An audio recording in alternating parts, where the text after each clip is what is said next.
Hello and welcome to Squad, your favorite source for everything esports and gaming. Today it's gonna get savage because Marissa and AJ are going head to head in Unmuted. Then in Esports in 30, Matt and Lisa are talking League with Veteran. But first, why don't we get some tips on how to get good at CSGO in Tips from the Top.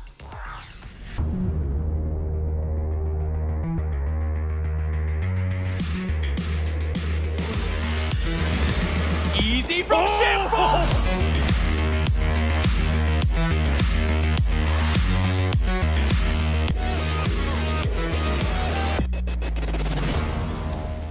Alright guys, I'm going to talk to you a little bit about some tips here to help improve your Counter-Strike experience, make you, that much better on your road to getting up to Global Elite.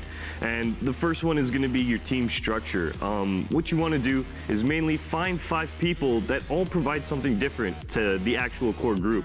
Whether it be someone likes leading, someone likes helping people out, someone likes being the first man in.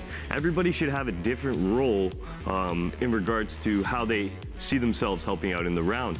The second tip would be aligning your teammates appropriately within the actual round itself.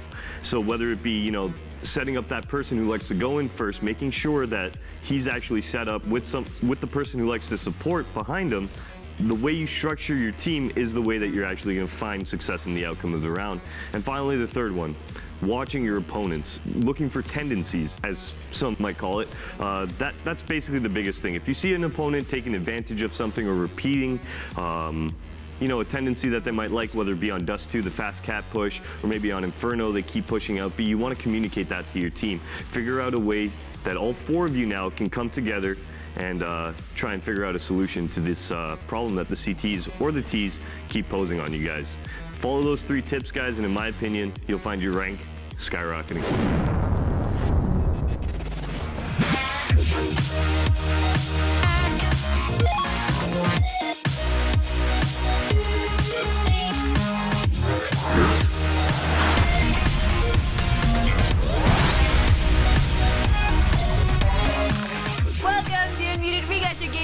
Hot topics, hot tweets, and the spiciest memes. I'm Marissa Roberto. And I'm AJ Fry. This is how the show is going to work. Producer Tyler puts 2 minutes on the board for each topic, which we will present and most likely argue about. That's right. And lucky for all of us, we have this fine mute button right here, which either one of us can press if the other gets out of line. I'll just keep that up. Excuse me. I'll be fair. Fair game, AJ Fry. Listen, shout out to chat because we like it when you call us out when we're wrong and praise us when we're spitting truth. So let's get to it. We got to kick off our stories with some exciting action in League of Legends. The 2019 Spring Split playoff finals were held around the world just this past weekend, and viewers were treated to 2 very different competitions. In the LCS, Team Liquid reverse swept Team Solo Mid in a nail-biting 5-game series that saw both teams play to their full potential, but that's not what everyone's talking about, because over in the LEC, G2 set a record for the quickest playoff series ever, crushing Origin in under 80 minutes. So, AJ, what kind of series is best in your mind?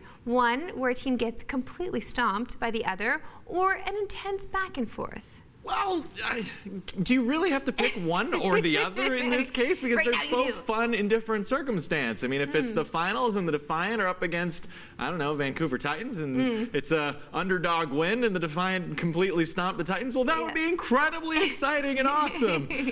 That said, wouldn't it be, just as fun to watch 2 amazing teams battle it out, going toe-to-toe, the story, who knows what will happen until the final moments. Those games are always so much fun. I don't think we can argue about this one, Marissa. You're like, having said that, I love that, because in your ideal world, that would be it. It would be Defiant and Titans in the end, but unfortunately with the Defiant, they haven't really been playing that well. No, it's been the stomps for the Defiant this past week anyway. Yeah, no kidding. It's crazy how like stage 2 just goes a different way completely, right? And even with the playoffs right now in hockey, I mean, everyone was thinking that the Lightning were going to just completely trounce or demolish the Columbus Blue Jackets. Now and now it's gone the other way, and that's so exciting to watch. Like, it is so incredible to see, unless you're a Lightning fan, obviously, but it's so incredible to see a team stomp on another team that was supposed to be the Goliath. When you're supposed to be the giant and you get stomped on, that's entertaining. If it's a very even-keeled match and it is a back and forth, that is also equally as exciting. It just really depends on who you're cheering for in that moment. You want to know how I watch the Super Bowl? Because I don't care about the NFL whatsoever aside from the Super Bowl. I just root for whichever team is currently losing. Okay, AJ. I feel like we need to. The ultimate bandwagon lessons jumper. In sports. That's okay. That way I'm rooting for the underdog at all times. Or you just place prop bets. If you place prop bets, I mean, anything could really be exciting. You just got to find the little things in sports, even in esports. Just got to find the little things to bring you joy. What's a prop bet? Oh, geez. Okay, so like, por ejemplo, for example, in the Super Bowl, you can place, there's like over-unders on how long the national anthem will go for. Like if it goes for over 2 minutes. Yeah, that's the stuff. Or like just little random things like that a coach might do or a player might, like just random non-game related bets. Okay. Well, let's move from randomness to some drama. Ooh. Our next topic is about the infamous roster leaker Codburner. Yes. He's kicked off more drama in the community thanks to some spicy comments on Reddit. When a user asked why E-United's simp was such a Debbie Downer, Codburner replied that he's the size of a 12-year-old girl, so he tweets like one, which understandably pissed simp off, who said Burner would never say it to his face on his real account. Yeah. Of course, Burner is still out there at large. Marissa, do you love this Call of Duty stuff? And is Codburner good for the Call of Duty community, or should he be taken out? mean, for the fans, 100, he's good for the community because he's stirring the pot. Everyone loves a good pot stir when you're not actually involved in the drama. It's fun to watch from the outside, just sipping the tea, like, what's he gonna say next? Yo, that's a low blow, though. Not to make a reference back to the height thing, but I just feel like that is not, when it's something that somebody can't control, like height, for example, I feel like those are really mean burns, and Codburner really let him have it. I don't like that kind of stuff at all. I felt like that he's right, that's too mean, and he would never say that to his face. And that's the problem with this Codburner, is that there's no face to him, right?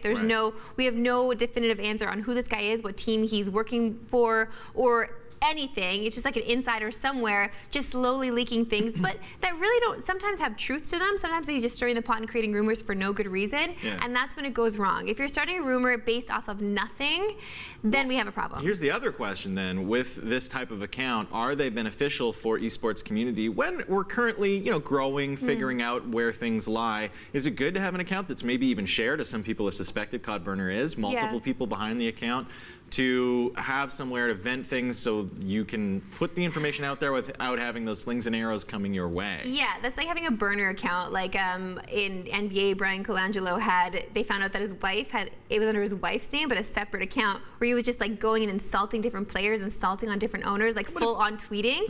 And it wasn't him, it was his wife. Like, discover this stuff that's happening behind the scenes. Listen, people, you better remember that IP addresses are attached to certain things that you own. So you better be careful with the things you decide to do, or like private ghost accounts that you make. That VPN if you're going to get into the dirty. That's right. No, protect yourselves, but also how about don't be a dick. Don't be out there assaulting people. Don't cause drama that doesn't need to be caused. There's lots of things that need to be put out there, especially when people are being mistreated. Like if you're using your burner account to defend justice and defend, ethical play, I'm all for it. But if you're just there to like troll people, step up, use your real identity. If I've got a criticism, I own it. That's right. It's bad karma. Own the good stuff. Just sprinkle good things all over the world, right? Sunshine and lollipops. Let's move on. Last week we talked about how an onstage fight, speaking of sunshine and lollipops, we're going to the NBA 2K League between players from Celtics crossover and Hawks Talon GC. Now we know what the punishment will be for those players. The league has suspended the fight's instigator, Crossover's OFAB, for 1 game and fined him $500 US. It's like 1,000 Canadian, while his teammate Mel East was fined the same amount. Talon GC Dat Boy Shots was also suspended for 1 game. So, AJ, do you think that this is a justified punishment? I mean, it was just a little bit of shoving back and forth. Do you feel like maybe it should be harsher, or they're being a little too lenient? I think you're looking at setting precedent, right? Yeah. So you do have to consider very carefully what your punishments are so that you prevent this kind of behavior in the future. A $500 fine, that doesn't seem like a whole lot of money for some pro esports players, but then again, different scenes, different prize pools. It's a 2K league though. So I don't know, like that could be a lot of money for someone. But then again, if he's a popular streamer, he could make that in a couple of days. Yeah, that's true. But there's now stuck together these houses, right? It's kind of all about the team. They got to put all their eggs in that basket of the team and spend time with them. So I'm not sure if it is really putting a dent in their bank account or not, but it's USD. So to me, that's a lot of cash. And for these kids, like, it's just a new league. They're just starting. I honestly feel like little dramas like this is actually good. Speaking of drums, it's actually good for their league. That's the thing with the NBA. With the NBA too, like, it is fun to watch the drama unfold. It's everything that happens off of the court. It's everything that happens between these players on Twitter, between these players, like when the game is done and they're doing post-game interviews. Any kind of salt that happens, that's the fire. That's what we want to see. So maybe we need a little shoving. Evolve into like esports meets MMA, so they have their battle, the esports, then get in the ring and then feud out. Listen, I would not be opposed to that at all. I'd love to see them duke it out, just IRL. Like, you fight in game, can you fight out of game too? Have you ever heard of chess boxing? Chess boxing? Yeah, it's what it sounds like. You play a game of chess, and then you box, and then you go back to a game of chess, and then you box your opponent. AJ, was this some kind of fevered dream you had? No, it's a real thing. There was a documentary about chess boxing. It's my God. a touring competition of people who are like MMA fighters and also chess masters. Okay, so they're fighters too. They're not like taking chess players. They're like, now you box. They're taking fighters and teaching them how to play chess, so they have to do both, and it's actually kind of genius. That's fun, but let's reverse it. Let's take people that don't know how to fight at all, and try to get them in the ring. See, that would be spice. Yo, let's box, AJ. You want to put them up? No. You want to get it?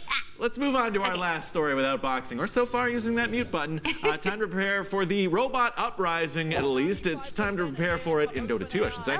Artificial intelligence software OpenAI took on reigning international champions OG in the show match this past weekend, and it did not go well for the fleshy meat sacks. OpenAI swept Team Humanity in the 3-game series, marking the first time that an AI team has defeated a professional esports team on stream. So, Marissa, is this a sign of the robot apocalypse? The robot. The robot. Apocalypse. Yes, for sure. We should always fear Yeah. our robot masters, 100%. Like, we know it's coming. We've been warned about this, people, since Terminator. Like, hello, why do we keep giving them power? Should we worry about robots taking over in the esports scene? I mean, obviously industrialization, robots taking over lots of jobs and stuff. Is it just going to be more exciting watching two different developed AIs compete versus watching real people, or should we maintain that it's always about watching the human skill growth? This is why we got to bring in the physical. We got to bring in the fighting. Let's fight IRL, because robots can't do that. It's just AI in game. Unless they create the real life robots that are playing the games. Then we're just going to real steel. Then we're Hugh Jackman's going to show up. And then we're cooking with the sauce. That's right. Another movie. God, they've been warning us about this for years. Yeah. No, I am interested only because they just keep doing this. Dota's done this before with the AI, where they actually fought the legitimate esports gamers, and they didn't win. It was a back and forth. But this time, the fact that they've improved and they got stomped, I guess it shows that, artificial intelligence is very intelligent, and it learns things, and it corrects itself, and it does the job next time, which is very concerning for our futures, everybody. So maybe let's stop giving robots power. Like, let that be the bottom line. Let's just stop this, okay? I'm scared for all of us. I did it! I hit the mute button because I have a different opinion. I think it's fascinating to watch. It's still all about human endeavor, human effort. The people who are coding these things to learn and grow. We're learning about ourselves, the way the whole world works. I feel really guilty. I hit the mute button. I feel weird about this. But I think it's always cool to watch humans go up against these things, because they're not playing against other people, but they're playing against the creation of other people. It's not like they're playing against the game code itself and the AI-controlled characters. And now I've got a lot of time to fill for the fact that I muted Marissa. And my point was it's just okay. sitting there. I'm 30 seconds has passed. I can jump back in. I don't disagree with you, but I like your saucy mute, AJ. Now it's time to see what streamers are up to and clip it. Our first clip comes from Kit Boga, who decided to play a joke on technical support. We went to Landmark Cinemas, and you got lost, and then you were in the concession line, and you peed your pants, and you just kept on screaming. I didn't pee my pants. I wet my diaper. There's a difference, Whatever Kiki. you did, It's more Stephanie's distinguished. the part-time manager, and now I can't get a job. I'm not going to have this discussion with you while we're on the phone with technical Edwin support. is a nice man. I think he'll understand. You have a grandma, don't you, honey? I do have. Does she wear diapers? No. Oh. Oh, Yeah. God bless her. God bless her. Not all grandmas wear diapers. Some of them learn how to hold it, Grandma. Oh my goodness. You know what, though? That would have made, I feel like if I were working tech support, a call like that would have made my day. Yeah, probably. And my week, really. I would have talked about it with all my friends at Exactly. work. Like, never mind this call I just got. I would take to Twitter and let people know there. And then only to discover that it was just a joke. See, that's when it feels bad. I don't think like I've that. discovered a new place to take my Twitch channel. I got to do these prank phone calls. Prank calls with AJ? No, AJ, that doesn't seem like you. That seems like not. I'd be like, is your refrigerator running? No, I'm sorry. Don't go check. It's fine. Never mind. Never mind. Awkward. No. Anyway. It's okay, Rip. Our next clip comes from the crew at Offline TV who have killed our collective dreams of becoming the next ninja. 10 to 15 viewers puts you at the top 1% of streamer. That's crazy. That's insane. Yeah, when people ask like, how do I get bigger on Twitch? I say go be famous somewhere else, and then And then go to Twitch. come back and then later. come back. Just starting from Twitch without anyone to help you, you It's are legitimately not. impossible. It's you can. You're competing with so many people. You might be more likely to win the Powerball. It's crushing and also uplifting at the same time. Because Really? I think I'm almost averaging about 10 viewers given the That's great. standard That's stream. actually So very good. knowing that you're pretty close to the top percent, that's not bad.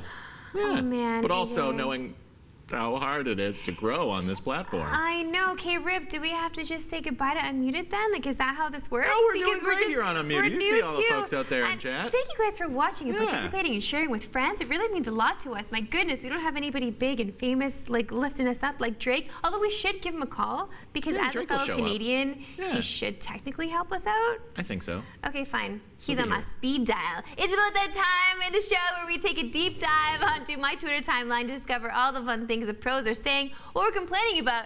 But we all know my favorite tweets come in the form of calling people out on their BS. Luckily, my girl Genji's new foe delivers.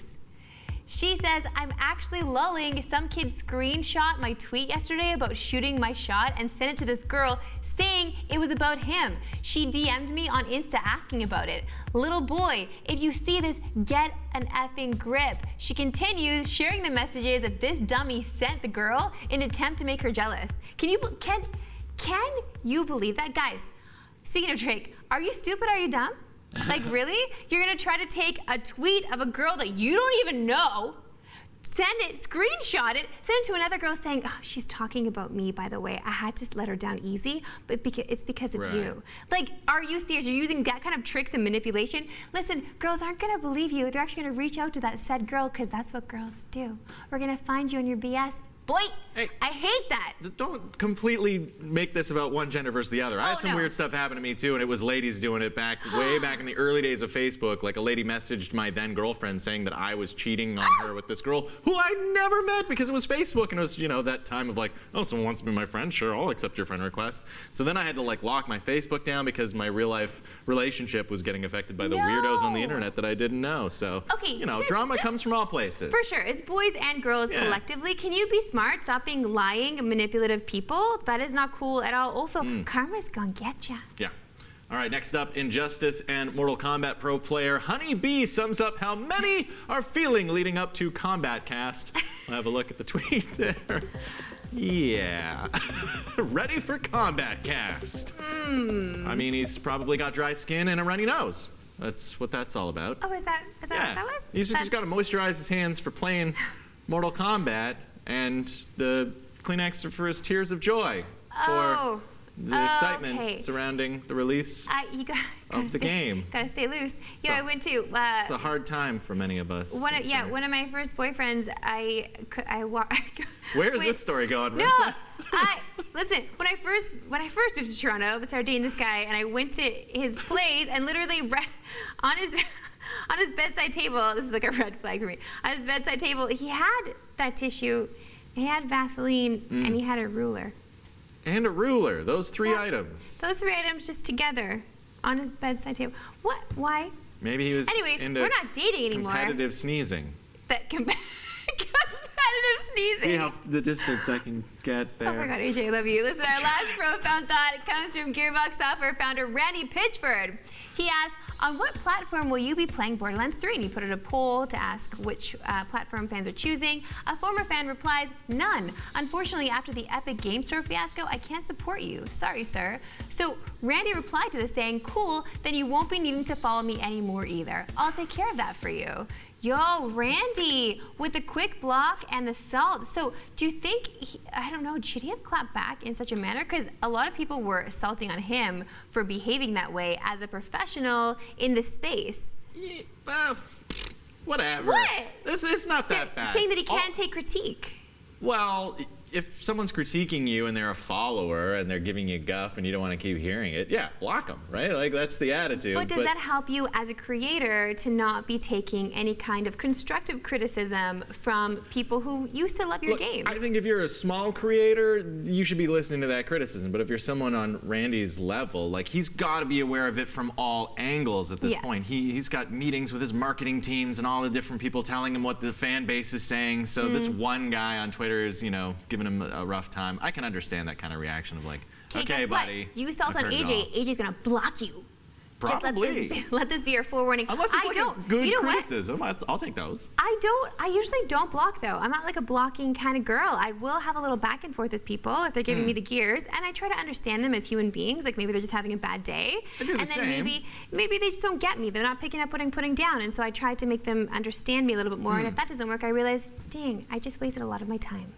That's why I go to the block sometimes. See? And the block would come in handy. All right, let's move on to some crowd control. This is where we show all the goods the people of the internet have been creating or sharing. Let's turn it up with the first post tweeted out by Sean Wasabi.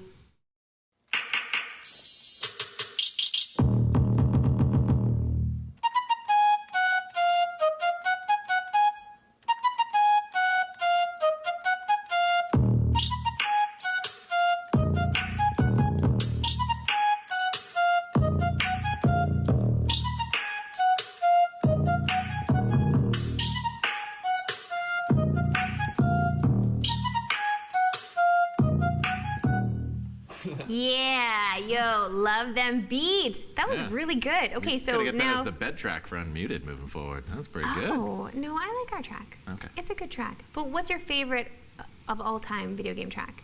Ooh. You don't say Halo, you're dead to me. What? Oh. It's just so iconic. I suppose, so iconic. but Echo the Dolphin had some beautiful stuff in there, and actually the Nobody ever soundtrack says for that, the AJ. Donkey Kong Country was amazing. Oh, you're as going well. DK. Yeah, the underwater tunes in there. I for sure thought you were going to say Zelda. I mean, Zelda's iconic as well, but if you like, I've watched a video recently about all the effort that went into designing the music for Donkey Kong Country because of the like complications of the platform and the way that they had to write all the code in order to get the music in there and sound as good as it did. Yeah. It's just phenomenal, and those tracks are just they stick with you.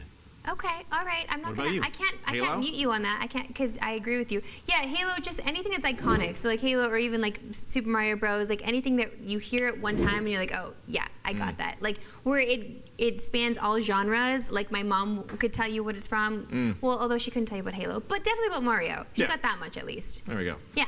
Well, next up, we got a clip that really encapsulates the idea of a perfect landing posted by the Genesis pattern.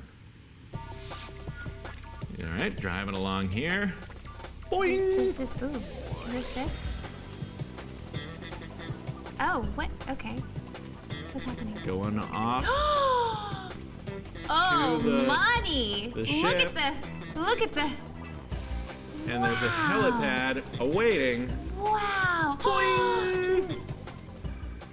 Tens all around! Dang, baby. Yo, that was brilliant. That was pretty awesome. What's the craziest thing you've ever seen in a video game? Craziest thing I've ever seen in a video game, probably when I was playing LA Noire and my car somehow showed up inside, it was a glitch, but showed up inside the home of someone I was questioning. And it was like, I'm like, oh, this is a dilly of a pickle. How do I get myself out of this? Anything to do with a glitch, that's like the crazy things to me that actually happen. Glitches do cause weird things. Yeah. So I'm talking like, crazy. No, like, I've never been able to feats complete of impressive something. things like that. No, I had a no, I'm weird. no good. It wasn't a glitch, but back when we were first playing our original NES system, we had some friends over and we turned off the NES. And at that moment, you turn off back then. When you turn off your system, it would just go right back to TV. Yeah. And at the moment you turned it off, the TV went static. Porn. And then suddenly the Hostess chip guys were coming into the Mario level that we had just turned the TV or turned the game off of. And it was just the timing of turning off the game at the exact moment that a commercial that was branded NES for Hostess chips was on. So for a moment we thought like, we broke our television set. Now the Hostess chip guys are like invading our system. We'd never seen the commercial before. It was an amazing moment of coincidence. It was the Illuminati. Exactly. Our last post comes from Frosha Rosha. It's titled, I love this feeling. Let's see if we can relate. Ah. Oh, birdie. Oh. Yeah. Oh. But this is very indicative of what it's like to have Steam, especially when the Steam sales go on. Just I know. But pour me all the new games that I'll never get time to play because I keep dancing around the bowl looking at more know. Steam games. I know. Do you have a specific game that you have on your list right now that you feel like you want to hit, but just never will? My brother bought me the most recent Doom. Oh. And I've heard nothing but good things. And you just I just have not gotten around to it. No, and I feel tap so bad. into it. I feel like that's the case with anything that's like on sale. Because you do Steam sale, but even if you're just like shopping and it's like sale time and It's you go and $3, buy I'll play that one day. Boom. Exactly. But like anything, I'm sure I even have something in my closet that I got on sale that I'm just like, you know what? This was $3, but I'm never going to wear it. See, that's a waste. We need to stop wasting our money. We need to find things that spark joy. Spock Joy? Spark like Spock Joy? No, I was doing my Marie Kondo. You didn't. Oh, I see. Get that? Cause she. Okay. Anyway, Anyway, thanks for joining me today, AJ. Thanks for having me, and thank you out there for watching us. Hope you enjoyed the show. Remember that you can always hit us up on our socials at Squad State and let us know anything you want to react to or discuss. Until next time, see you in the future. Bye.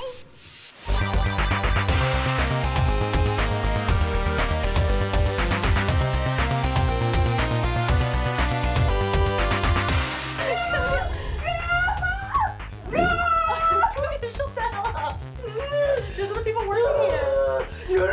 I'm so tired. It's the most important thing ever. Oh my god.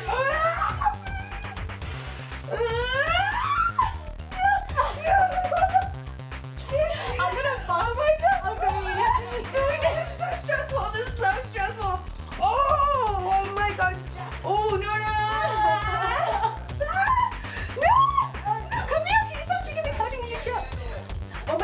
god, oh my god, oh my god. I'm so tired, so tired, so tired, so tired, so tired.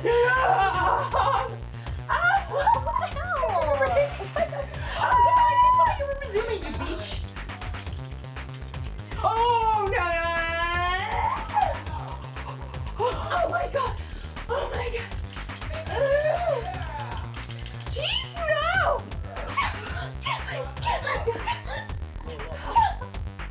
Oh my god.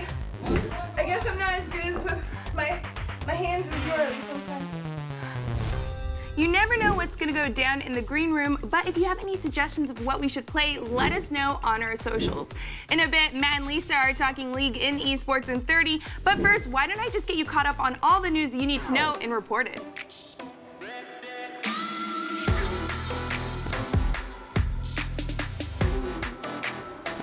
A champion has been crowned in the Twitch Rivals Apex Legends tournament, and it's not the one many people were expecting. Rogue claimed first place in the $500,000 tournament, which was held at TwitchCon Europe. Points were awarded based on both kills and placements, and Rogue took the top spot out of a field of 20 teams. What's more surprising about the event was that NRG Esports didn't win, instead taking second. NRG is home to Dizzy, who is considered one of the best players in Apex and has won several tournaments over the past month. Still, congratulations to Rogue, and hopefully this is a sign that Apex Legends does have a future as an esport. The LCS and LEC finals were really hyped this past weekend, but before the action got underway, Riot Games announced who had won the Most Valuable Player award in both leagues. In the LEC, G2 Esports mid laner Caps took home the well-deserved MVP award. As a member of the most dominant team in the LEC, Caps led the league in kills and regularly put out amazing performances across a variety of champions. This is Caps' second MVP award of his career, winning his first as a member of Fnatic last year. And in the LCS, the MVP award went to NA newcomer CoreJJ. The support, who has previously played in the LCK before joining Team Liquid in the offseason, led all supports in kills, assists, and KDA, and had the lowest number of deaths to top it off. And considering that Liquid just reverse swept Team Solo Mid in the finals, CoreJJ's legacy in the LCS is only going to keep growing. Congratulations to both players, and best of luck in the summer split. The newest game in the Star Wars universe was officially unveiled at this year's Star Wars Celebration. Star Wars Jedi Fallen Order is developed by Respawn Entertainment and is set in the aftermath of the Clone Wars. You play as Cal Kestis, a Jedi Padawan who is hiding from the Empire on a scavenger planet called Bracca. Respawn hasn't revealed many gameplay details, only that it will have a deep combat system and will feature multiple planets. But the most important news?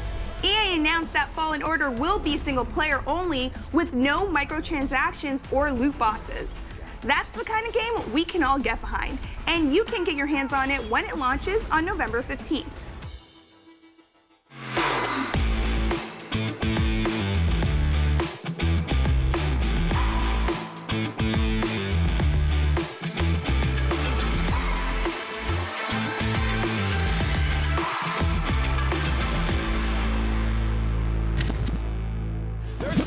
Doublets is safe. He's still surviving. It's 2 kills. Team Liquid. I do believe they've done it. It's 3 LCS titles in a row. They are the super team. Origin are crumbling to G2. Europe kneels to its champion, G2 Esports. The world awaits G2.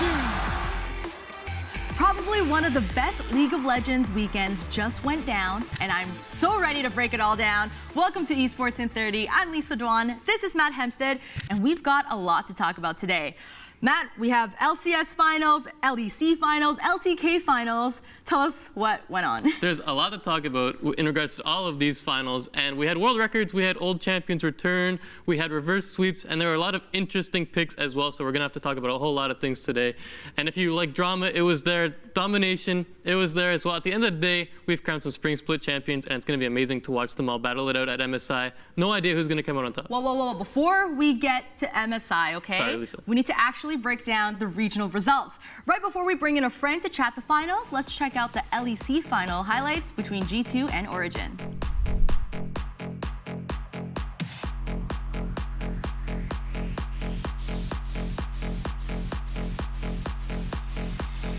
I feel like that right now they're on level. Oh, there's the flash crescendo. A flashless Patrick gets chunked down.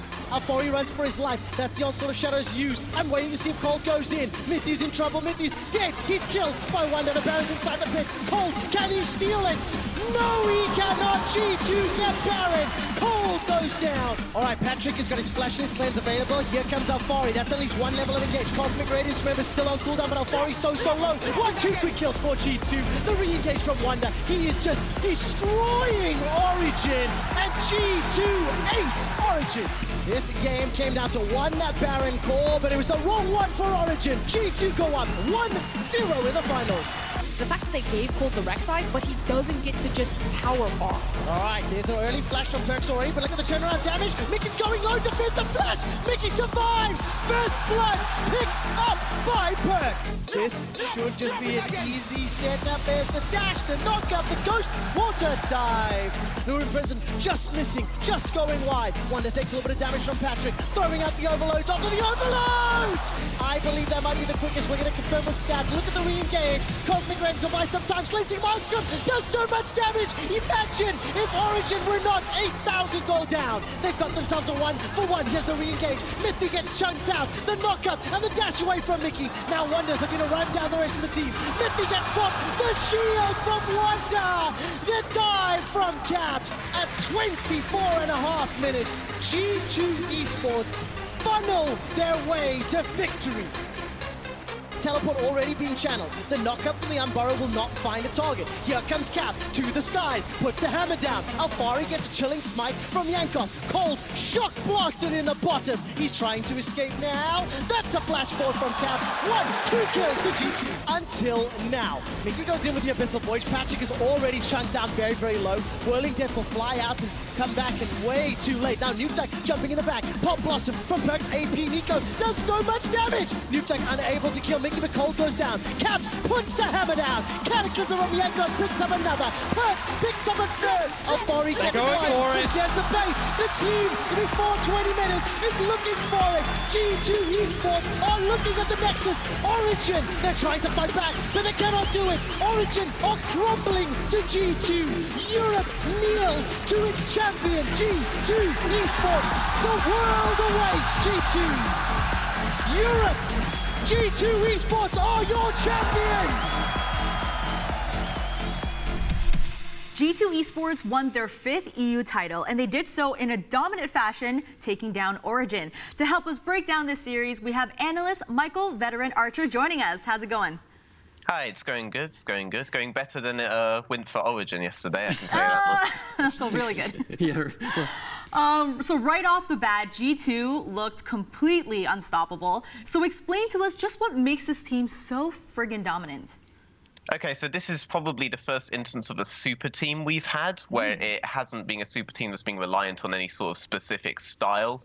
So any previous super team you've had in most regions has been pretty one-dimensional in a certain aspect. Like they figured out a way that works for them to play the game, and this is how most teams have kind of developed over the years anyway. But now we're at a point in League of Legends where a lot of teams have figured out the fundamental reasons behind how to get like ahead in the early game, how to get ahead in the mid game, how to get ahead in the late game. And G2 is a team that has both the best players and had like the best team play in Europe from almost day one. So it's it presented a very unique challenge to the region. If any team was going to beat them, it was probably going to be Origin because they had the smartest lineup, but they clearly weren't enough. They didn't take a single game off of G2 in the entire playoffs, and they actually played them twice because of the weird format that we had here. So they're actually 0-6 versus G2 at this point in the playoff games. Yeah, a lot of analysts always credit, just G2's lineup up and down. They always win lane, and then it always just carries over into a win from there. But I mean, when you have a team that can just win every lane, how much does it just open up everything else for them? Because I mean, if you win lane, it's pretty easy just to go on from there. Exactly. You'd be surprised. There have been plenty of teams in plenty of regions that have just piled all the best players into one team. And one version in Europe that I always remember was Alliance way back in the day, and that took like an entire split before they ended up actually being a good team. They were like a 4th place team when they initially came on the scene, and that was after a very shaky regular season. You had OMG in China, which didn't even qualify for the World Championships. It had Uzi, iCool, Going, all these like really big names. And the last time SKT did a super team, they lost to Samsung in the finals of the World Championships when they had Huni top and all that. So it's actually quite rare for teams that have like insane high resource players in every lane to actually be such a strong, phenomenal team itself. So that was really unique to G2. You'd think it would make it easier, but normally it makes the resource allocation like a lot more difficult. But I think one big thing that this team had that most of those teams didn't have was that their jungler, Jankos, has always been one of the smartest junglers in the region. This is actually the first time he's managed to hold the trophy, and he was actually the guy with the most games that hadn't won a trophy yet, at 333 games until he took the trophy in this series. And yeah, so hats off to him for that. He's been in the game for a while, and he's always been one of the best junglers in Europe. And you know, if he was going to win it with any team, it's really good that it was this one. Wait, so do you mainly credit Jankos for the success of G2, or who would you give, I guess, that credit to? At this point, it's really difficult to give the credit to any singular person. Wonder had shown some of the best top lane performances in the West. Perks role swapped to AD carry and still somehow is taking on like the best up and coming ADs in the region. Like Upset, Patrick, you would figure one of these guys would be taking the title for sure. Or Reckless even, when Fnatic got better in the second half of the split, but Perks was able to take on all of them and at the very least hold his own, if not win each time. Cap's got MVP. Mickey X has always been like the best mechanical support in the region, and now he's paired with an AD carry who isn't just mechanically good in Perks, but has also always been very vocal, which has always been what Mickey X has been missing. So like it's really difficult. All of these players have had games that they have carried, so you can't credit one singular person here. And again, the team as it plays is actually very intelligent. It's not just brute forcing their way into it. You can't just beat them in lane and then win, because they have actually lost early game a couple of times. They aren't the best early game team in the league, but they always find a way to come back. And now with this finals, they've shown some really innovative strategies against some of the mainstay strategies we've been seeing across the region. So they look very, very scary.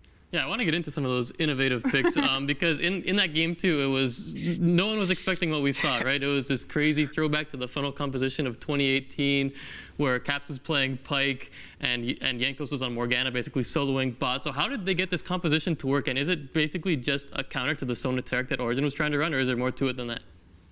I think it was, by and large, a counter to the Sona Taric.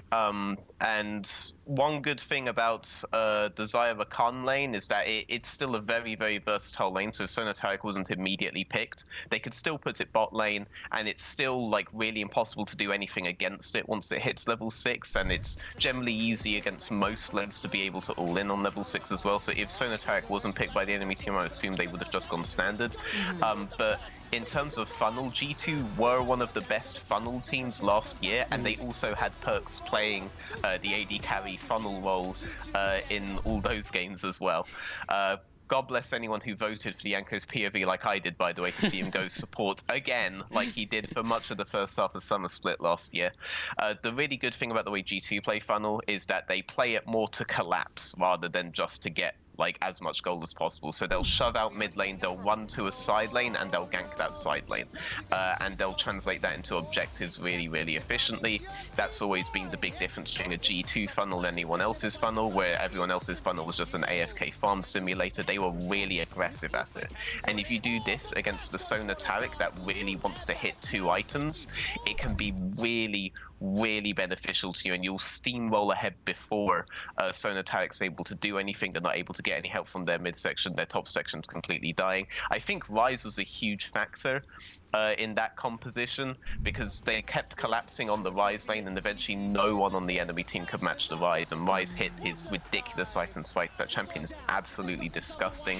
That's why like you saw it banned a lot in the NA series. So yeah, I really liked the idea. if any team was going to bring it out, it makes sense that it was G2, to be honest, given their prowess on it last year. And I can just imagine all the MSI teams watching and thinking, oh, great, now we have to learn how to play against this thing again. Yep, it's back. Well, let's switch focus because we have to talk about Origin. Yeah. Now, they did beat Fnatic to get to this final match. However, obviously, they got stomped. So what does OG need to do at this point on to improve and, potentially take down G2 in the future? Oh, that's so difficult to say because when it comes to especially like game 2, for example, how are they going to even know that strategy was coming into play? The reason that they lost the first series was because they have this strange propensity to go for every single Drake that they possibly can. They have a really, really good setup to do so every time, but they're constantly like going for Cloud Drakes, for example, when they don't really need to, and then G2 were using those moments to take towers around the map, get their first recalls off, and then get back on the map first and take control. And it was hard for Origin to do anything in those scenarios, even though Origin had like a way better scaling composition the first game, for example, which was the only game that they were really winning in that series. They weren't able to actually do anything because of this. They kind of actually fixed that in the series versus Fnatic. So I thought that this series would be a lot closer, and then it wasn't. So there's clearly like a lot more that they need to start focusing on if they want to go against G2, but it's really difficult to say what that would be at this point because there were things G2 were bringing out here that just no one expected them to bring out. It could even be as simple as maybe they have to start prioritizing red side because these guys were constantly going for Rek'Sai first pick, and it seemed like there were a lot of answers on the side of G2 to this kind of high tempo early jungle play that they had that Origin didn't quite factor in for. But overall it's difficult to say because you can't just say just get better at the laning phase, because a lot of the times they were just starting to lose the game out in the laning phase before any of these innovative strategies could start factoring in. So it's really difficult to say. G2 look really unstoppable in this series. My previous suggestion clearly wasn't have been enough. Well, that's the thing, right? Because I think after the series, the analysts and everyone really in Europe were talking about how this G2 might be the best squad that we've ever seen in Europe. Yep. Do you agree with that? And how do you think they will hold up internationally? Yeah, it's tough. Like you compare it immediately to Fnatic 2015, right? So yeah. Yeah, so Fnatic 2015 is the one that everyone will always hold as like the gold standard because they had the 18-0 run. But kind of like every year, the best team in Europe is better team than the last year in Europe because our understanding of the game just gets better and better every year. So it's a bit of a misnomer. I will say, though, that the gap between G2 and everyone else at this point is definitely comparable to 2015 Fnatic. And I think that if we're sending this lineup, there's definitely a very good chance that we can take on SKT and take on the people who I think are our real rivals at this point, which is whatever team the Chinese decide to send against us. We actually have a very long history of randomly stopping China's hopes and dreams at international events, and in fact this G2 roster's done that twice in the last 2 years, taking out the RNG lineup last year at the World Championships, and the year before that taking out WE at MSI 3-1, which was not a series anyone expected to go in G2's favor. So I'm hoping we can definitely do that again at the very least, and then it's down to see what they do versus SKT. The SKT series versus Griffin showed that there probably wasn't as much talent on the side of Griffin when it came to the playoffs as we thought. Griffin kind of beat themselves more or less. So I'm quite hopeful actually to see this G2 line go against all these guys, especially if they're willing to take out stuff like the funnel on an international stage. And we can see what else kind of innovative strategies they had in mind. Perkz didn't actually play an AD carry in the AD carry role the entire series versus Origin. He played AP carries when he actually went bot lane. So there's a lot of diversity going on here with what G2 can and can't bring out, and it's very difficult to prepare for, which is what really got Origin in this series. Well, G2 is definitely going to be a fun team to watch at MSI. Before we go all international, though, we have to get caught up with the LCS. So let's check out these highlights from Team Liquid versus TSM for the Spring Split title.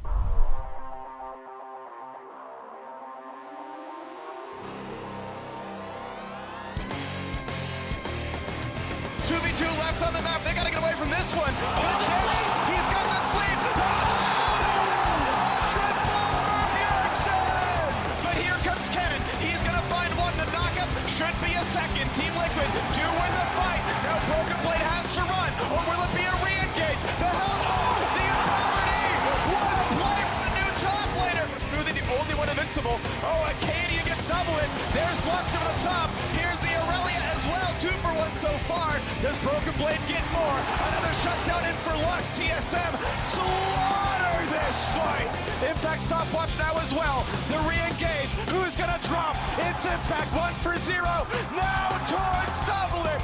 Bleeding on the floor. 2 for 0. The room will find a third. TSM ensuring it is theirs. And they are 1 game away from returning to their legacy. TSM 2-0. He runs back and forth. He's fast. Goes to the play. Oh! And that's Guardian Angel down. Acadian. Will they go for round 2 here? He does not have Smite. And they kill the Smite. It's 4,000 health on Baron. And Team Liquid. Here comes the re-engage. Gallia to join as well. They picked up Broken Blade. But the re-engage isn't enough. Smoothie drops. They've traded back on a Jensen. They've got another on Rek'Sai. It's only 2 alive for TSM. I think so far the split, and they're looking for Jensen again. Flash for the root, not gonna. There's the flash for the knockup. Re-answered though, and first blood comes through to Team Liquid. Bjergsen knew he was dead. He had doublet behind him. Now they go for the front side though. They're gonna look for this kill. The quick vote buys a bit of time. Jensen, he's gonna lose that chrono shift, but it's already 2 for 0. Bjergsen buys some space, but here comes slicing Maelstrom, and it's TSM pushed away. Bjergsen can't find the kill. He'll drop instead. 4 kills to Team Liquid. A 25-minute win. Team Liquid bring us to game 5, and that one is anyone's game. Now towards Impact. No deaths just yet, but find the knockup in for Galio. It's 1 already, make it a second, but double advantage the kill. But it's already 3 for 1. TSM completely winning this fight. They find a taunt, and they might get another kill. So far, TSM has outmaneuvered. Sven. No quick silver sash. He is down. He is shut down. What is he now doing? On the Baron. Acadian QSS out. Broken Blade at half HP. There's a big top, but double lift is safe. He's still surviving. It's 2 kills. Team Liquid. I do believe they've done it. Look at the kills coming through. It's Sven sitting alone inside his base. Bjergsen's gonna fall. The rest of his team is gone. Team Liquid tie the record. It's 3 LCS titles in a row. They are the super team. Team Liquid pulled off an epic reverse sweep to put a bow on what was possibly the best LCS finals ever. All right, veteran, how did Team Liquid bring this back after dropping the first 2 games? Very, very, very frustratingly, they managed to bring it back with a combination of a Skarner pick that TSM didn't really quite seem to have an answer for, and then a lot of misplays from TSM as the series ended up going on. There really did seem to be kind of like a reverse mental collapse during this series. It was quite strange for me to watch because the composition TSM were bringing out in the first game seemed really, really suited to a particular playstyle that North America keeps showing. It's a very, I guess you could say, team fight oriented region, but it didn't quite work out as the series went on, which for me was a little bit frustrating because I actually put money on TSM. I don't normally watch the North American region, and it was very won until halfway through the 3rd game.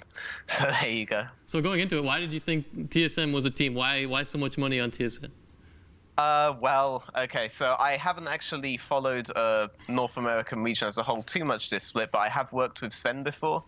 He was actually on the first team that I was in, and I looked at the roster and I did a pretty simple calculation that there were 3 Europeans on TSM and only 1 European on Team Liquid. And, it looked like that calculation was going to be completely correct for a while, but there you go. It didn't quite work out. I also knew TSM were on a big upswing. They are like the dominant team of North America, even though they weren't quite so dominant last year. They still have held the most NA trophies by a significant margin. It only took until last year before they finally weren't at an actual finals. So it's always good money to put on TSM, I feel like. But this Team Liquid squad, hats off to them, they were able to pull it out. I believe they didn't actually win a single game versus TSM until that game 3, and then they reverse swept them. So they're actually 3-4 versus TSM this split, losing both regular season games and the first 2 games of this. So hats off to them. Hats off to them. He says that bitterly. A little bit, of course. We have to talk about that moment in the game that might have swung it in Team Liquid's favor, right? The Sven. In Game 5, it seemed like TSM had a nice little lead there, and then Sven were a little too far, a little too aggressive at Baron. Is that really the moment you think that everything turned, or was there more to it than just, Sven getting a little too far and being too aggressive? I mean, you can obviously always point out to the fact that the sidewave management in North America is actually historically been pretty bad compared to other regions. It's always been the international difference between them and other teams. And in that game, it was no exception. Particularly in earlier games, Game 3, for example, could have definitely been over earlier if they had decided to play side lanes out with a pretty strong composition that they had going there for that purpose. But in that particular game, yeah, that was definitely a turning point. Akali was really, really far ahead in that series, and I think if you just focus hard on doing a 4-1 and leaning towards her and really empowering Broken Blade, who I think had a phenomenal series, if it wasn't for the fact that Team Liquid won, he would definitely have been the MVP. He only played in Turkey beforehand. He's a proud German, though, I believe, and he it's amazing how much he's done in this first split in like such a big arena. But yeah, when that happened, it was really difficult for TSM to set up the map favorably for their Akali.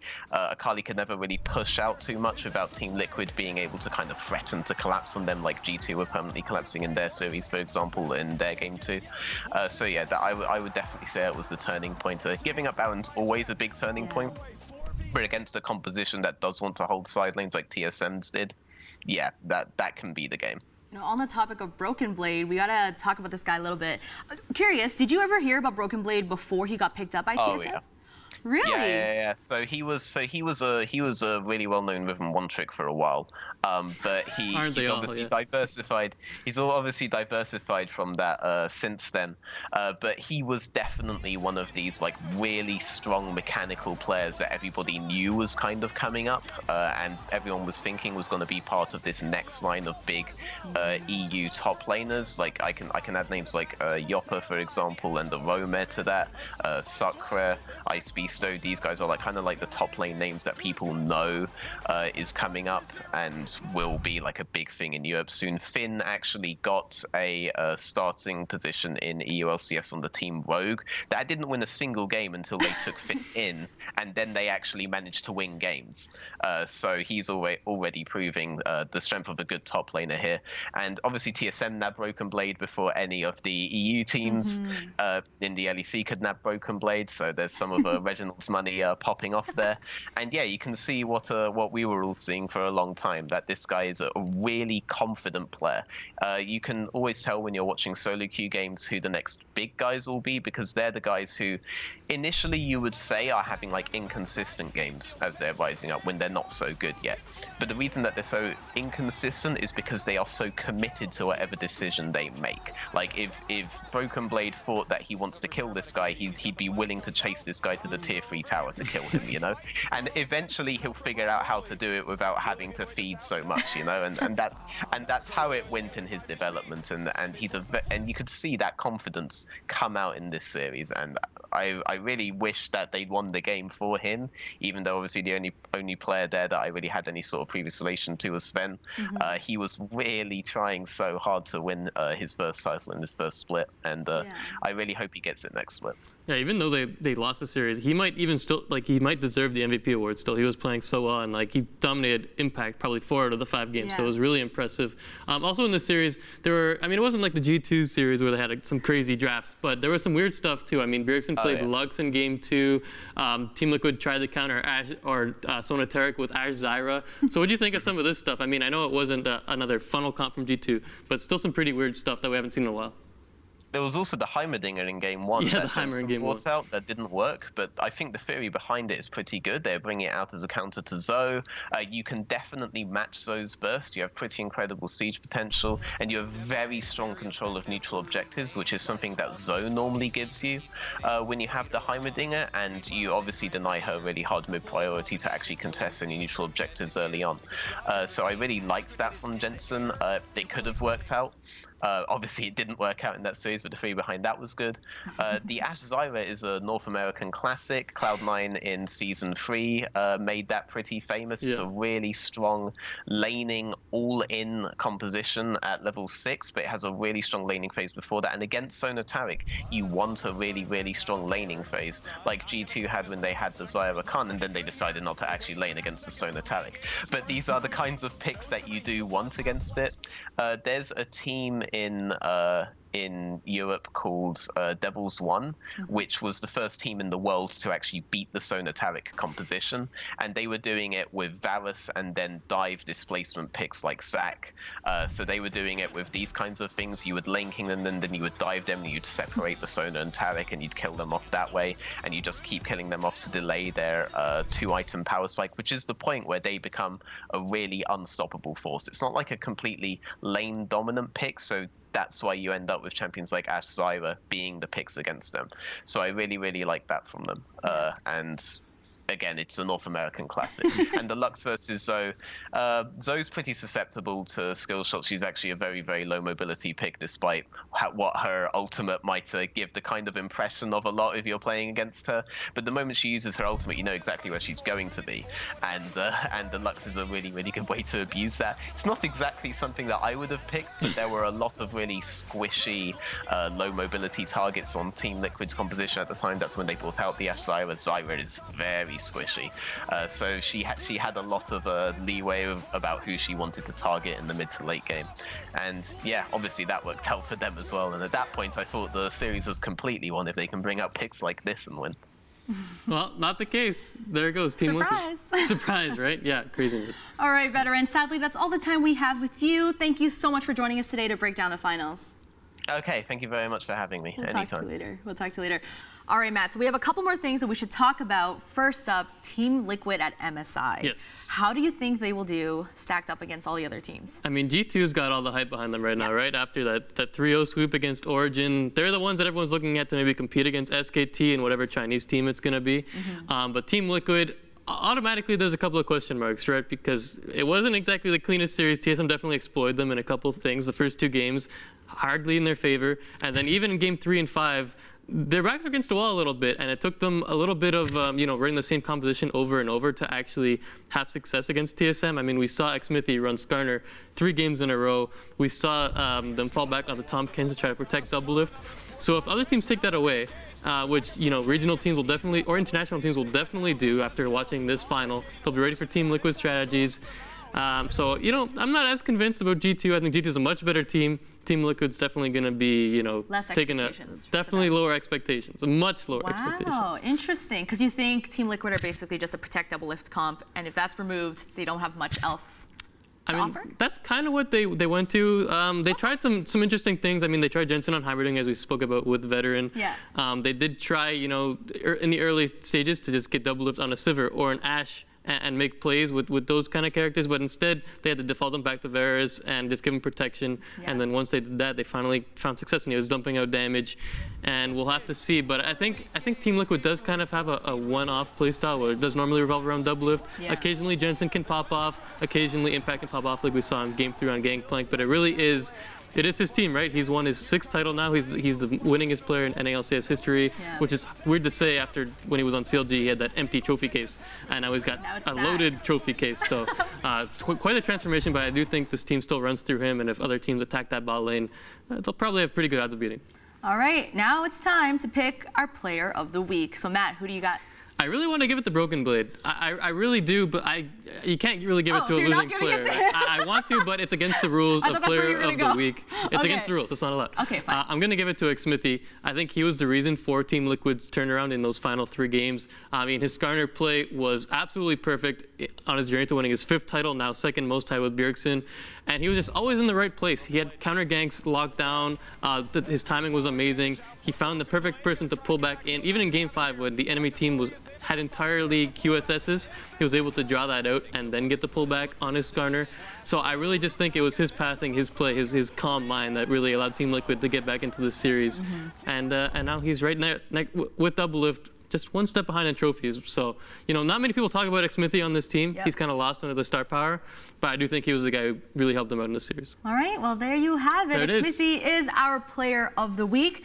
And it's wrapped. The spring split is over. But now we have MSI to look forward to. Yeah. We'll have to see how Team Liquid and G2 and all the other teams perform on the international stage.